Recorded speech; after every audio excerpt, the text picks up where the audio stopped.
Hello, welcome back. So, over the years, I had a garage full of tools. I had tools on the wall. I had every sets you could think of, full screwdriver sets, full wrench sets, full socket sets. Socket sets I still have. But basically, over the past, I would say 3 years, I've tried to take all of that and condense it into a very effective kind of a one-stop shop tool set.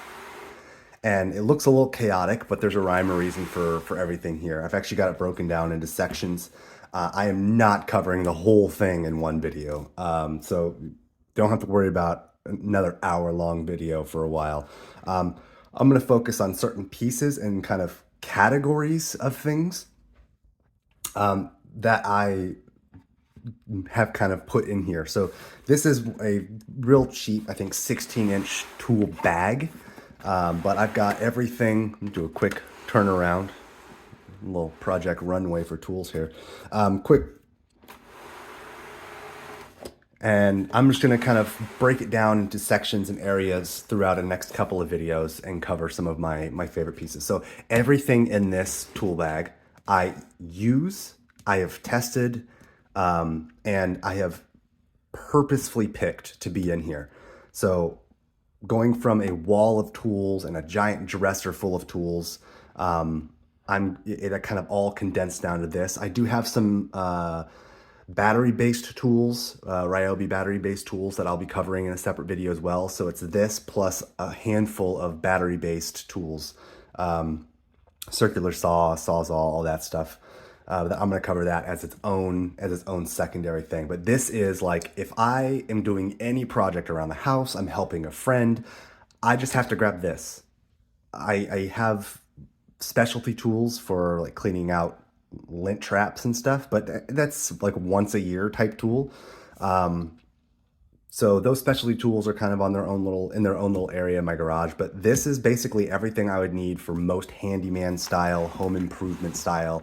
I got to fix a faucet, or I have to replace an outlet, or change a lighting fixture or anything like that. So it's kind of a one-stop, just grab this. I'm pretty much covered for 90% of the things that I would need to do around a home.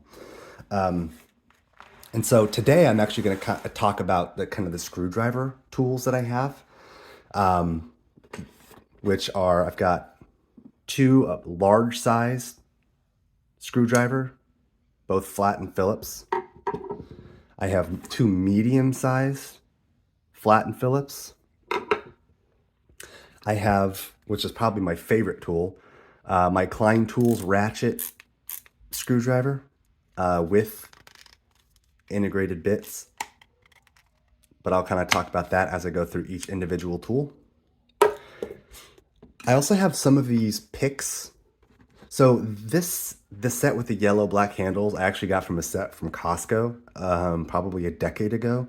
And I always thought I was going to replace it with something maybe Klein, or something American made, really. I've been focusing on trying to get American tools as much as I can when I'm replacing a tool, but I've not found a single issue with these ones yet. So I don't want to replace it for the sake of replacing it. These were fairly inexpensive, but they've done me real well. So I'm not getting rid of them yet. If something happens, then fine. But I also have a set of these little picks. And I'll include this, but this is just one of those little, I use it as a little pry bar or kind of an automotive tab puller. Nothing special there. Then I have micro Phillips and standard. And then I guess more micro, but these are more the electronic ones, so you can have the spin handle. These are roughly the same, but they're just different enough. So I might end up replacing or getting rid of these or these. I haven't really decided yet. But so these are pretty much the, oh, and I've got my favorite is this little stubby from Klein. This thing is awesome. Anyway, so this is my full screwdriver set that I have in my toolkit. So I'm actually going to kind of scoot this back a little bit. Hopefully it doesn't knock over my table. So you can see, I have a very varying sizes here, and that's for a reason. Not only for just strength, but also reach is a big thing. Originally, I didn't have all these when I condensed them. So when I condensed this tool, or this toolkit, I only had the big ones and I had the small ones. I didn't have anything else. I kept these tools, but I kind of put them in a box, my donate box, because I planned on getting rid of them. But thankfully, I didn't get rid of them yet. So this is kind of the culmination of all the things that I have done over the past 3 or 4 years as I'm condensing all of this. So I went way too extreme, having just the big and the little, not working. So this is the end game for my screwdriver set. I don't think I need anything else. If I do get anything else, it's going to be one of those demolition screwdrivers where it has a metal plate on the back, so you can hammer with it, use it like a pry bar, a chisel, all that. It's basically just a giant, very heavy duty demolition tool. That may end up coming into my toolkit at some point, but for now, I'm kind of trying to leave it out because this will actually do a lot of that. And I also have a couple of pry bars that do very similar things. So we'll see. That may just be nice to have. So I think most of these are pretty self-explanatory. These, and these are kind of cookie cutter. They've got really nice rubberized handles, heavy, like kind of real hard plastic plate, very thick screwdriver shaft. And the one thing is these are hardened tips and they're magnetic. So that's one thing I don't know if I'm ever going to go without ever again. I had an old set of Craftsman. It wasn't even a full set. I found it a shop, a used shop, and I picked them up when I first moved in my house because I needed tools. But the magnetic tips are a game changer, especially if you're going to do automotive stuff. Being able to put a bolt or a screw on the end of this and not have to hold it and kind of put it in and then be able to turn it is a game changer. I'm telling you, if you don't have magnetic screwdrivers, you need to get some. And they don't even have to be super expensive ones. I would recommend American made, but just magnetic in general will be a game changer for you. And that goes the same for both of these. There's just the difference in Phillips. These I've actually used pretty hard, and you'll see that that kind of coating has held up really well. There's no deformation of the tips or edges. For as inexpensive as this brand was, the Titan brand, I have been very happy with this. Knowing Costco typically does just white labeling of other big brands, I would not be surprised if this was manufactured in same factory as other brands that are more widely known. Same goes for these guys. This one has a little bit more wear on it because this is probably, these middle ones are probably my most used in terms of the fixed shaft screwdrivers. But still, the magnetic works great. The hardened tip has worked great. No chipping, no deformation, and I am very hard on these. These are a little bit more specialty. I don't use these all that much, but I find myself tinkering with electronics more and more. So if something breaks, I had one of those water picks break in the past few months, and I was just curious as to why. I wasn't going to fix it. I mean, who am I? But I just wanted to see. So I took it apart. I kind of followed the traces of a typical debug kind of process. Like, okay, well, the pump works, this works, that works. I took it apart. And that's actually when I decided to add these small screwdrivers back in. So without these, I had no way of disassembling that pump. And I was like, oh, shoot. I need to have something to be able to do this stuff because I'm a curious person, and so I need to have a way to do that. And so I added these small screwdrivers back in for that specific reason. Some electronics use star head. I don't have a star head fixed screwdriver, but I have a mini set for pocket knives that I have in my pocket knife maintenance kit that I will use from time to time. But for the most part, for electronic stuff, this works really well. The picks, so I didn't have these in either, and then I was running wire or replacing an outlet, and I needed something to kind of reach behind and pull the wire through. And so I went out in the garage and I grabbed this one, here, this 90-degree pick, and I was able to do it. Now, I would not recommend using usually metal tools when working with anything electricity, but I knew I had the power turned off. So I wasn't doing anything. The only thing I would have done at that point is maybe damage the wire, but I actually wrapped this with electrical tape to prevent that. But these little hooks, like also cars, gaskets, stuff like that, these tools come in handy. I mean, being able to just like pick and scrape stuff, especially in automotive or any type of small electronics tinkering, these little precise tipped tools are awesome. This is more of just a kind of a standard punch. I actually have another one in my car kit. Believe it or not, this is the one I use the least. I don't really have a need for something like this on a regular basis, but these ones I use quite often. This one is probably the more. Now, so these are fairly standard. They only have real basic uses. The only thing I really want to note here is what I've done on the handles. So on every handle of my tools, I have a plus and a minus, or a cross and a minus, flat. That just indicates Phillips and flat.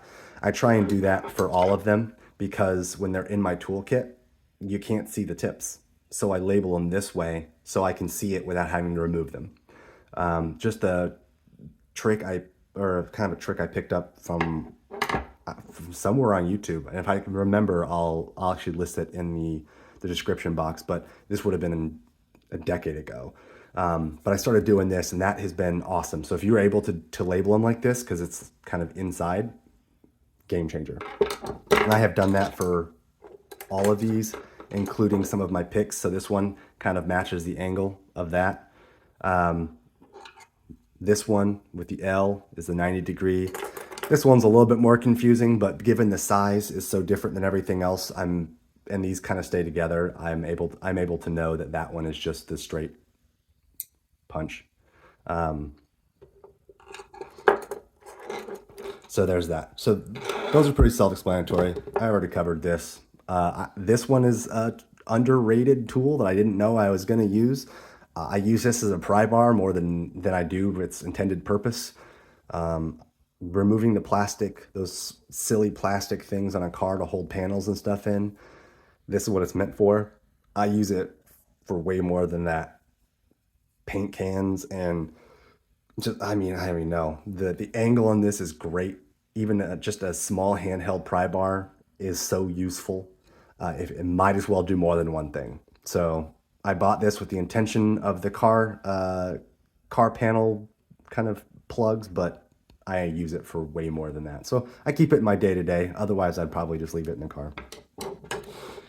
These were a little bit more impulse buy. I could go without these, right?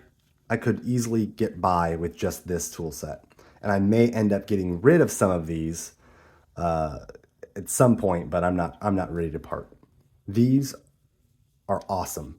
So this is just the stubby, the ratchet stubby.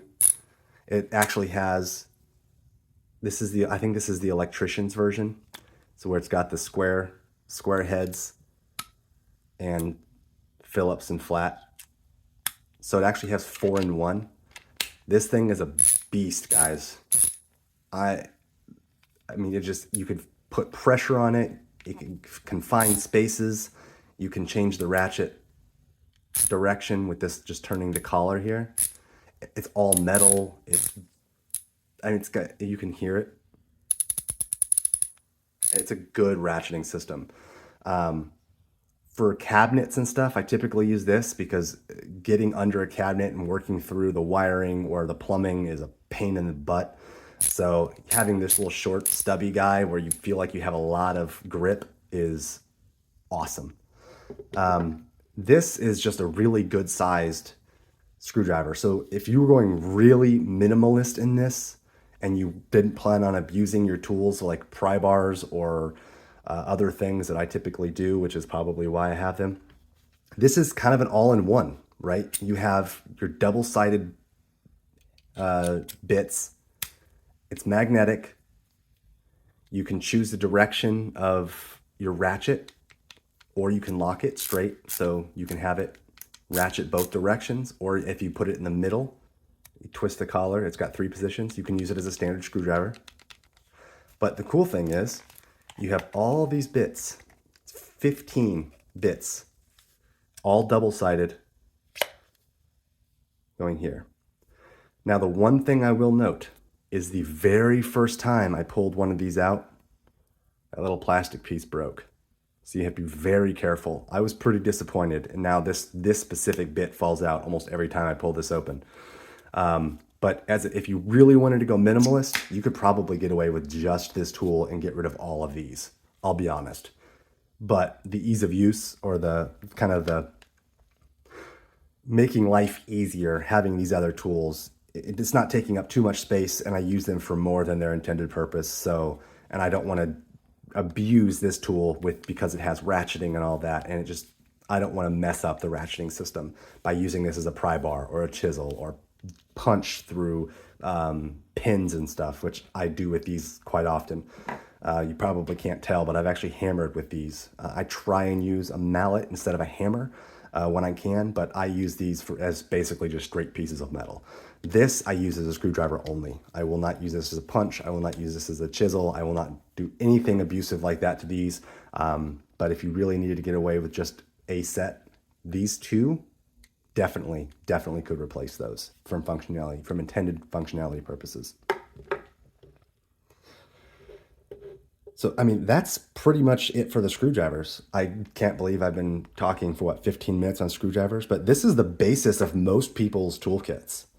I think if you are gonna start your tool set, start with the screwdrivers, because I think that's where most people are gonna get their use, honestly. If you have a multi-tool, you probably are like, well, I have a multi-tool, blah, blah, blah, blah. I would still, if you're a homeowner, if you just are a handyman or a handy woman, or you're a tinkerer, get good screwdrivers. Get just a simple set. It doesn't have to be expensive. If you can get American made, great. Get good, comfortable, heavy handles like you can get a grip on. And I'd also recommend, if you can, get the hex shaft. That way, if you have to, you can put a wrench on this and really get torque. On my old, it had these, which I've used to put a little another screwdriver through. So like this, I don't know if this one will fit or not, but I used to actually put other screwdrivers through this and use that as extra leverage. But with the hex, you can actually use a wrench or a adjustable wrench, and you can get really good leverage on these bigger ones. Now these ones do have it too, but if I'm putting that much leverage on something, it's probably not of this size. It's going to be more of this size. And that's why I don't like to get rid of these. It's because they're just so utilitarian for more than what they're expected to be used for. And they've held up really well. I mean, these are definitely injection molded. I mean, they're fitted. The grip hasn't rubbed off, which like most of these rubbers pill real bad. I don't know who manufactures these, but they were inexpensive, but they're far from cheap. But yeah, all right. So next time I'm going to head probably to the pliers and maybe some of my adjustable wrenches, but come back and we'll eventually get through this whole kit. I've got electrical, Allen wrenches, pliers, cutters, drills, all kinds of fun stuff. I mean, this is a one-stop shop. I'm so excited because I've put a lot of time into this. And then I've also got my power tools. So come back, guys. Subscribe if you like this stuff. Let me know if you have any questions, or even if you know who would manufacture Costco's kind of this Titan brand, because if they have like a brand name or even American variant or something, let me know. Otherwise, I'm probably going to end up doing Williams brand. They have a lot of really good USA made tools. I just don't know if they have the hex shaft on theirs. But the Williams brand I know is a pretty good American made, fairly budget friendly brand. But yeah, let me know, guys. See you next time.